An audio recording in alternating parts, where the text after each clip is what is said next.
His question is, what is the significance of tilak, the mark on the forehead, and why do different organizations have different kinds of tilak? At a very root level, tilak is a symbol. All religions have some form of symbols. In India, in the olden days, married women would always put a little bindi on their forehead. That was to signify, or a bit of vermilion powder, a bit of sindoor in the parting of the hair. It was to signify that we are married, so that other men in the society would recognize that and give them the due respect and would not quote them. And in other religions there are different symbols. In sanatan dharma there is janeu as well. Other than tilak, yagyapavit, there is mauli, thread for example. And in some religion there is a hat, in some there is a cap, in some there is a turban, in some there is a tuft like shikha. So these were symbols to signify A, what you have committed yourself to for the rest of your life, and B, what is the thing that you stand by, what it is that you stand by in your life, that those are the values you have subscribed to. So those were signifying those values, that if I am, for example, wearing a yagyapavit, or if in Sikhism, if I'm wearing my kripan, then I shouldn't be eating non-vegetarian food, I should not be drinking alcohol. So that acts as a reminder.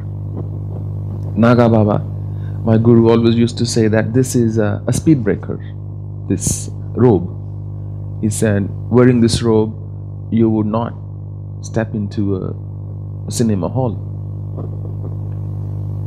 or a restaurant of some kind.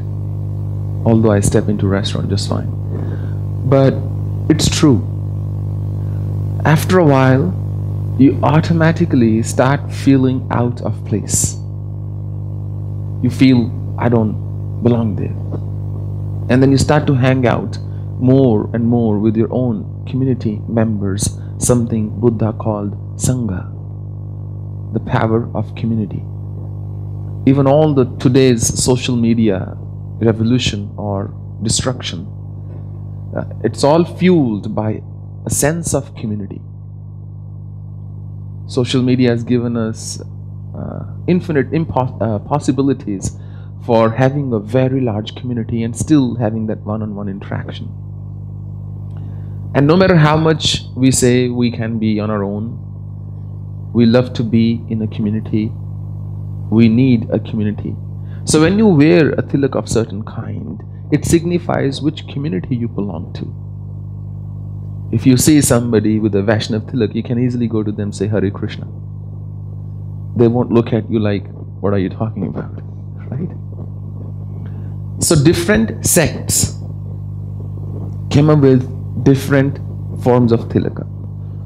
Although I'm quite certain that when they started wearing that tilaka, it was not with the intention to start something different.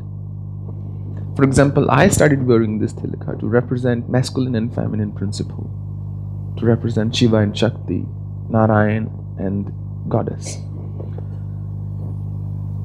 Naga Baba used to wear a tripunda, 3 lines across his forehead.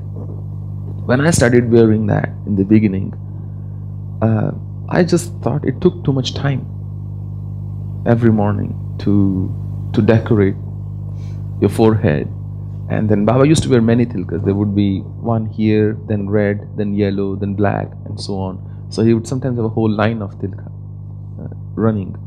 But he was either entitled to it or that was his personal choice. because he had many different kinds of diksha in his life. He was a foremost tantric. He had done Aghor sadhana, he had done Devi sadhana, he had done Shiva sadhana, and he had done Vaishnav sadhana. So he wore different kind of, whoever guru entitled him, empowered him to wear a tilaka of certain kind, he wore that. So then I said, okay, forget this tripunda. I would just take a little bit of sandalwood and paste it across my forehead. But then there was a different issue with it. Throughout the day, because I cannot sit without frowning, whenever I would raise my eyebrows or do anything like that, it would crumble and things would fall in my eyes. So I said, this is not, my style. So I just made a small tilaka. I condensed the whole that into a little tilaka. One is okay here, one at the bottom. So this became my style. Now eventually, those who follow me or those who I initiate will start wearing a tilaka like this, or are already wearing a tilaka like this. And then if it spreads, then that would become the tilaka of this organization. But it was never done with the intention that, okay, people will start wearing tilaka like this. And same with different sects.